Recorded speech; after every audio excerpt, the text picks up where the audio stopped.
Welcome back to the MVP podcast, people. The People Show, where we talk about the most valuable players in the world of sports, man. My name is B, man. I'm here with Naeem. I'm here with Sosa Sauce, dripping in the sauce. Man, them. Let's talk. Let's talk, man. Let's talk. It's been so long since we've First and foremost, yo, welcome back, Naeem. Glad Thank to see you, you man. doing well. How you feeling? Thank you. Alhamdulillah. I'm very good, man. I'm Alhamdulillah. tired. Friday after work. It's been a long week, but alhamdulillah. We're blessed. Enough small talk, man. Enough small talk. All right, standards. God, Sosa, do me a favor. Lead the way, man. Lead the way.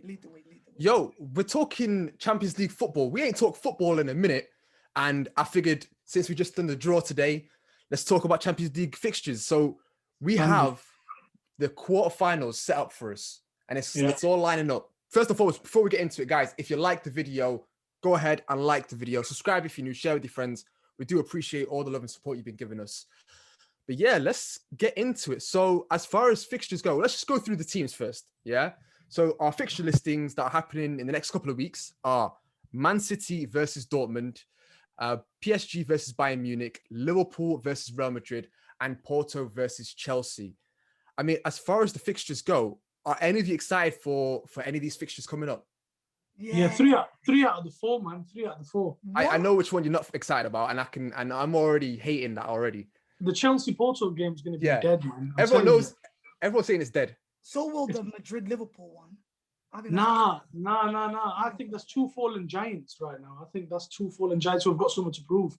But I think that game could be tasty. I don't know. Well, let's start with that game then. Let's start with that game. So we got two, as you said, fallen giants. Yeah, both. Let's face it, they're having some troubles in the league right now. Yeah, as far as troubles go, who's having the worst time in the league? Do you reckon? I mean, do you know what's happening in La Liga with Real Madrid so far? Madrid are third. They're like, I don't know, give or take about 7 or 8 points behind Atletico Madrid. So they're doing better. They're in a Champions League position. I mean, yeah, that's fair for them. They're in a Champions League position, but this is Real Madrid we're talking about, man. They spent bare money. How are they going to be like third in the league? But behind Atletico. Yeah, no, but you know what's going on with the Spanish clubs and all the money and the finances. Like they're struggling. You know, Hazard hasn't even like barely been there as well. And to be honest, I think Madrid have been disappointing all season. I think there's been a consistent drop off from them. Whereas Liverpool, it's all of a sudden, like the last 2-3 months, Liverpool have forgot how to win, except from like the last 2 weeks. But whereas Real Madrid have genuinely been up and down. And the highs have never been too high, but the lows have been really low as well. I'm really surprised that they're only like 5-6 points behind Atletico Madrid because they've not been good. Is that team actually really good though? On paper, when you look at the team without Hazard, not really. No.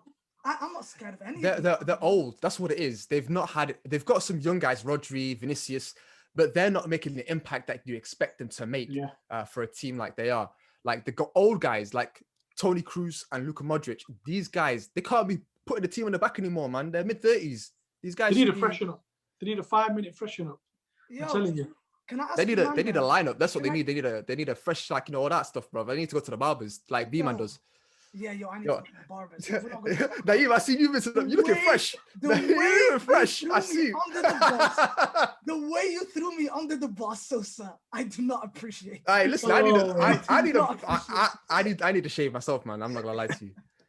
Oi. Yo, guys, can I just say one thing? Can I say one thing real quickly on the trims? Yeah, before I forget, we've got a new guy who just joined us. Yeah, I'm not trying to send shots or anything. We did a video conference just about an hour ago, 2 hours ago. This guy told me on the video conference. Yeah, he's new, by the way. He's not had a trim for a full year.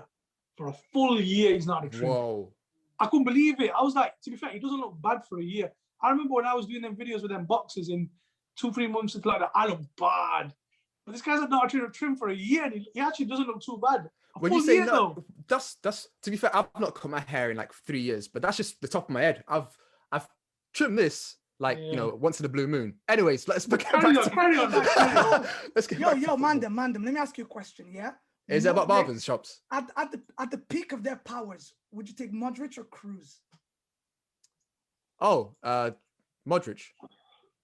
Modric was the guy. He's won a Ballon d'Or. What are you talking about?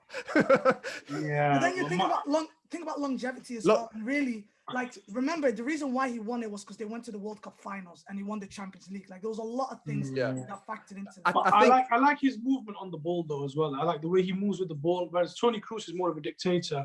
Modric is the same, but Modric going forward is more of a threat. At least I feel that way anyway. And I think it's been proven. Statistically, he's probably got more goals and assists than Kroos. So, yeah, I'd probably take Modric. Yeah. And before I allow Sosa to move on, guess who's going to face off again? I know. Salah and Sergio Ramos. I know. Tasty, man. Yo, who we putting our money on, man? Because I've got Sergio Ramos 10 out of 10 times. And I think Liverpool will go through. No, I was actually literally talking about a fight. In a fight. Oh yeah. Come on, bro. It's Ramos. This guy, he Mohamed Salah's just going to run away with the ball. He's the most selfish football player I've ever seen. Honestly, he's just going to run away with the ball and run away from Ramos. Crazy. Well, listen, if we're talking about teams, let's talk about the teams that they were supposed to play in the finals, but ended up meeting in the final. The rematch, PSG versus Bayern Munich. Now, everyone's expecting this to be, obviously, fireworks. We're supposed to expect, the rematch of the finals, but everyone's predicting Bayern Munich to just walk away with this. But let's be real, like, PSG are no pushovers. They've had some changes so far, but what do you reckon of PSG's chances in this game against Bayern Munich? I think we've got to remember Bayern Munich have actually more of a challenge this year in the Bundesliga. They're only 2 points clear at this stage, and PSG is second. They're not even first. So both teams have had a bit of a natural drop-off because both teams were playing really well last year. I think that still Bayern Munich is still probably the best team in the world, even probably better than Man City at this stage until Man City beat them. So I'd have to favour Bayern Munich, but I don't think it's going to be a big 7, 8, 9 goal thriller. I think it's going to be a tighter affair than that. I think PSG, like last year, Pochettino is a smart manager as well. He's going to try and make sure that his team sets up defensively well and gets them on the counter. So I can see them defending really well like they did. Because what did they lose? Was it 2-0 or 2-1 or something in the final? I think it finished 2-0. I think it finished in the final. 2-0, yeah. But defensively, they were quite strong for most of the game. So I can see that, being quite similar again. Maybe like 3-1 or 3-2 on aggregate. It's not going to be a big scoring game. My only concern is that their previous manager, Tuchel, who is now obviously the Chelsea manager, was more of a defensive minded. Obviously, he'd prefer to play on the counter, and they're missing their club captain in Thiago Silva. Obviously, Marquinhos has had to step up. I feel like their defensive rigidity is already in show for the Ligue 1. Like, they're not as strong as they were defensively. Obviously, they still have Mbappe. Hopefully, we're expecting Neymar to come back for this. So they're still dangerous in attack. What do you reckon? Do you reckon Bayern Munich have got this in the bag then, B-Man? Sorry guys, I think so. I think they're favorites.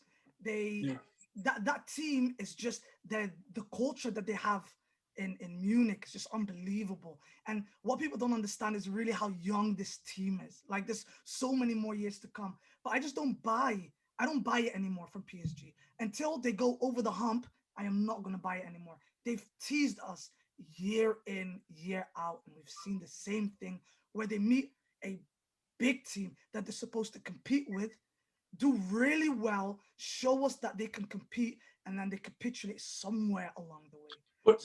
I'm tired of that.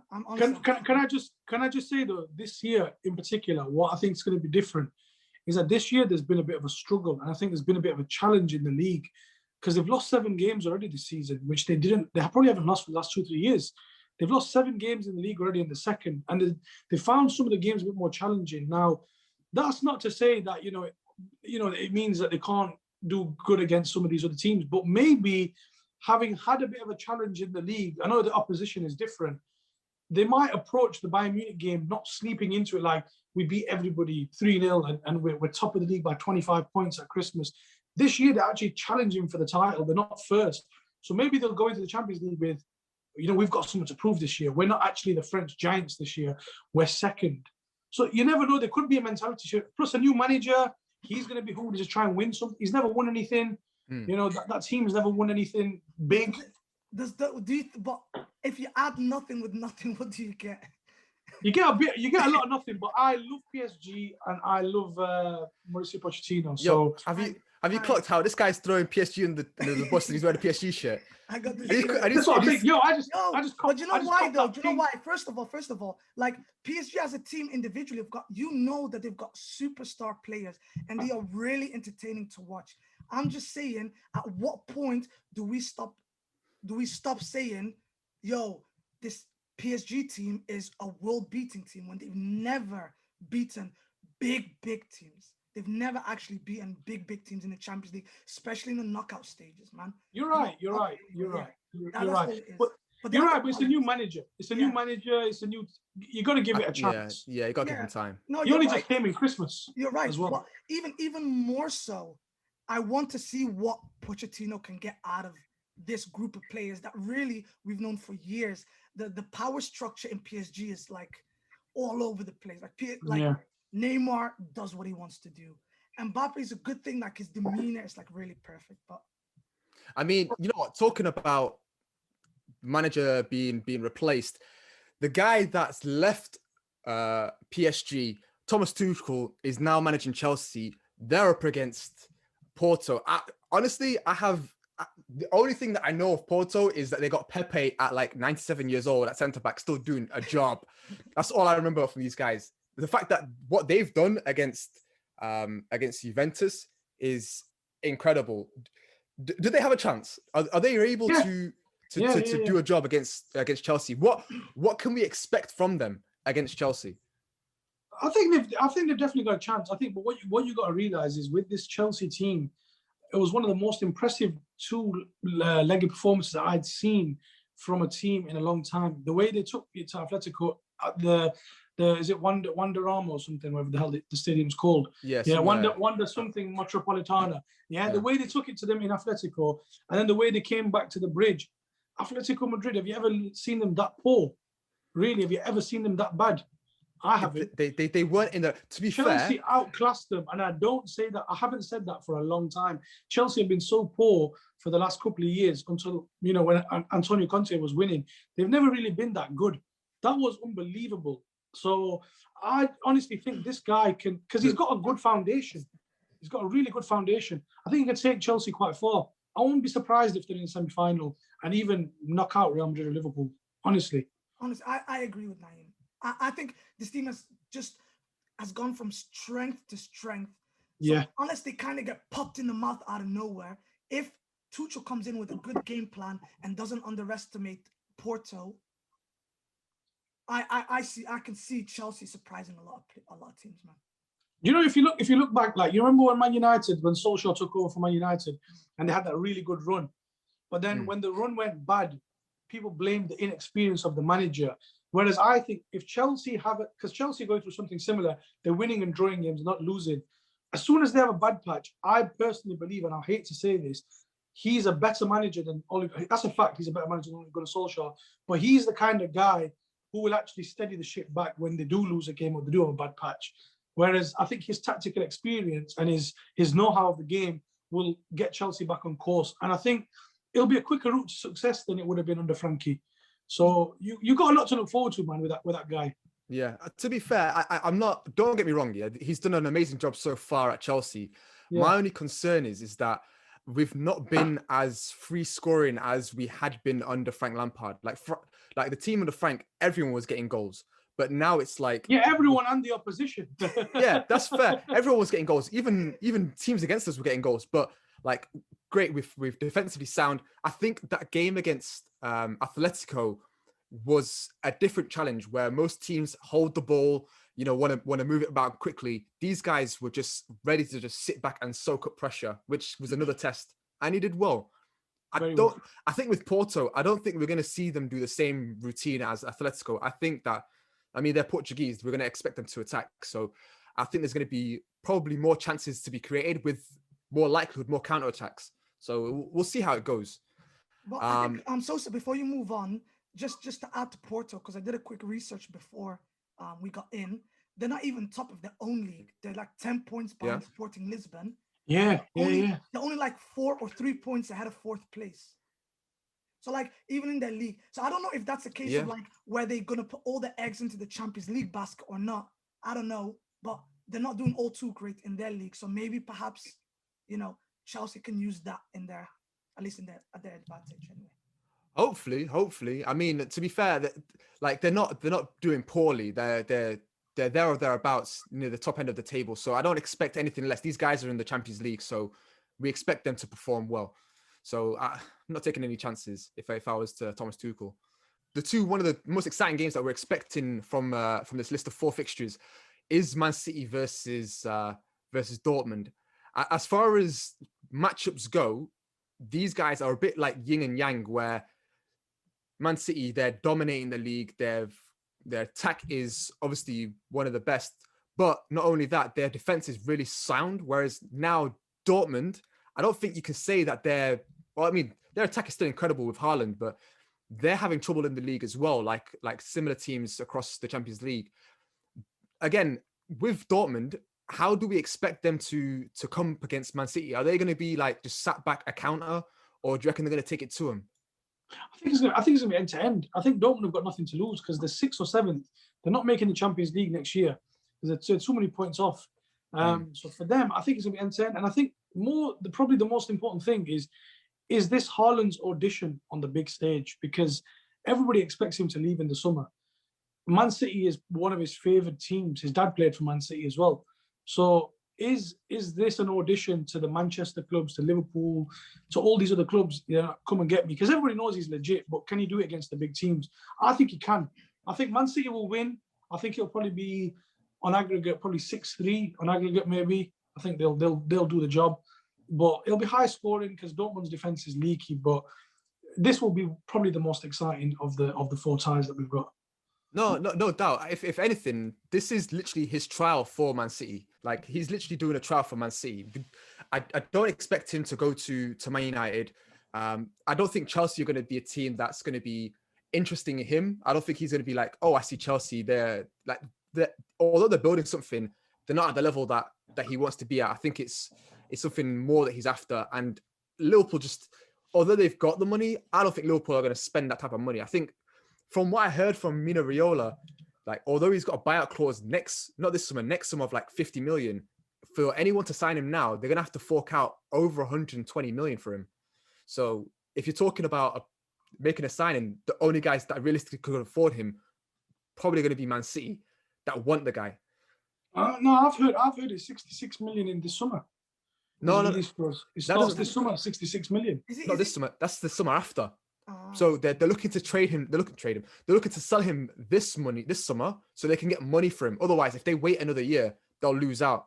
That's why everyone's going crazy like vultures around him, because they know there's only 3 clubs that can afford him. I think they say. I think Man United, Man United, Man City, and PSG, because everybody else is affected badly. Like, they can't afford. No, sorry, Chelsea. Not Man United. It's Chelsea. It's the ones that are owned by the foreign billionaires. Yeah. Man United can afford him, but they say it doesn't balance the books properly. So we'll see what happens. I don't know. We'll see what happens. Can I just say, if there was 2 teams that I would like to avoid in this Champions League, it would have been Man City or Dortmund. Man City, because obviously they've just flipped the switch and things have just gone crazy good for them. Mm-hmm. Dortmund is because I feel like they are backed into a corner. Yeah. And they have got such a good squad. And although you're right, Sosa, defensively they're really poor, but they can hit you so hard. Yeah, so quickly. So they can soak up and hit Man City like they wouldn't believe. So I think for Man City, it's just going to come down to, are the players prepared, and are they not going to take for granted that they are there? Because remember, Man City also have like a lot of trouble in the Champions League. They've got a lot of trouble in the Champions League as well. So talk about teams that bottle it. Them guys. Well, can I ask you guys a question? Can I ask you guys a serious question? Like we said this last year about Liverpool when they already won the league in like October. Yeah. If Man City have already won the league, everybody knows it. It's a fact. Is it a failure on Guardiola if he doesn't get the Champions League this year? Yeah. Because again, you've won the league so far in advance. You've had the time to prepare, and you've got a full squad now as well. Aguero's back. Jesus is there. There's no injury. There's no big injury now. De Bruyne is there, fully fit. So is there an excuse? No, the standards are now that high. To be fair, they've been that high since he got there, but we were empathetic. We knew you can't just jump into a Champions League. I think it's overdue. At this point now, honestly, I think at this point, forget just Champions League. Yeah, he should be aiming for all 4 trophies. He should be aiming for all 4 trophies. Maybe not that much. Maybe not that. That's the no. I'm just saying that's the bar. If he doesn't get it, then fine. He can Champions League, Premier League. Yeah, but that's always the bar for him. He's that guy. He's got that mentality. He's got to get off. Like that should be the realistic goal for them. Like genuinely, that should be what they should be aiming for. All 4 trophies. If they don't get that and they get 3 out of 4, then okay, that's fine. If they get just 2, it depends on the 2 as well. If they get Premier League and they miss out on the Champions League, then that's a down season. Considering the league as it is right now, that's a down season. I don't think the Premier League even matters. I think that's just like a massive bonus to have. Do you reckon? They care. Yeah, I think the Champions League is like. I think for them, I disagree with him generally speaking. I just think for them he's right. I like B-Man's right. For them, they would trade the Premier League because they've won it so many times now.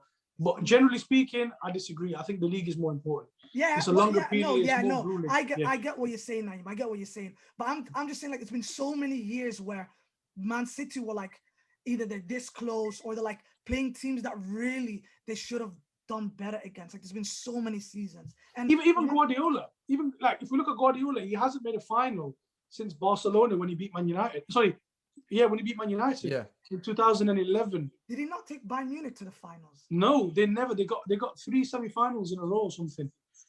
He never passed a semi-final. He's never even got to a semi-final with Man City. And that's why people overlook that. That's why they got him as well. That's why they got him, didn't they? And he's never even got to the semi-final. Crazy. Yeah, that's mad. Pellegrini who got them to the semi-final. I'm gonna tell you this: if Man City end up getting Haaland, because do you remember that game I was telling you about when they were playing against Liverpool and they didn't have a recognised striker? They played Phil Foden up front. If these guys get Haaland, and they have a guy that's averaging like 20 goals in 20 games, it's a wrap for the league and the Champions League. It's bigger than getting Lionel Messi because Haaland's 20, Messi's 34 or 35. It's bigger than getting Lionel Messi at this stage. At that point, Messi's the money. Haaland is the. Haaland is the next 10 years of guaranteed 20, 25. He's like Kane. He's literally like Kane. He's a guaranteed goal. It's crazy. That's madness. You guys have got any other opinions about these games or anything like that you want to talk about whilst we're here? I just wanted to add. I was looking at the bookmarkers or the bookmarks. Is that what it's called? Bookmakers. The bookmakers. What are markers? I spelled as markers. I was like, wait, what? They have in order. This guy's never gambled in his life. I used to remember dying. I literally spelled it as bookmarkers. I can't believe I did that. It's all right. Get your school textbooks and bookmarkers out. It's all right. It took a while to set in, man. But anyway, they've got in order of who's got the best chance to win and who's got the worst. Actually, I think it'd be really fun to ask one of you to put them in order of who you think is most likely to win and who's least likely to win. Oh, our orders. Okay. Yeah. Bayern Munich. Okay. Man City. Yeah. PSG. Yeah. Liverpool. Yeah. Chelsea. Yeah. Real Madrid. Yeah. And then Porto, Dortmund, and then Porto. Yeah. What about you, Sosa? Bayern Munich, they're the favourites. Yeah. I think at that point then Man City, and then I'm gonna put Chelsea, then PSG, Liverpool, Real Madrid, Porto. And what about and then Dortmund?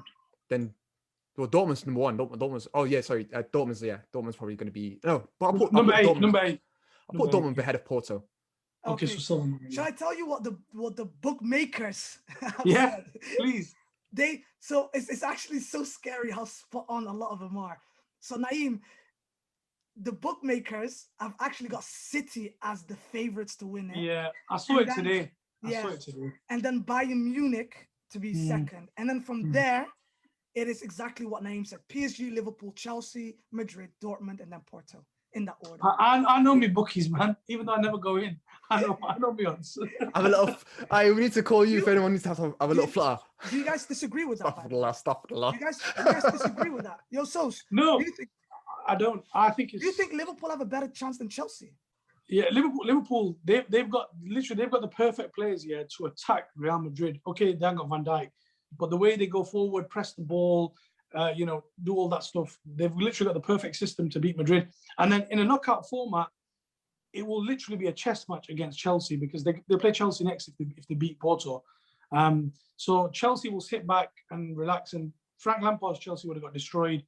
Tuchel's Chelsea, it depends in it who strikes first in that kind of game. They're a bit unknown. That's the problem. We don't know what to expect from them.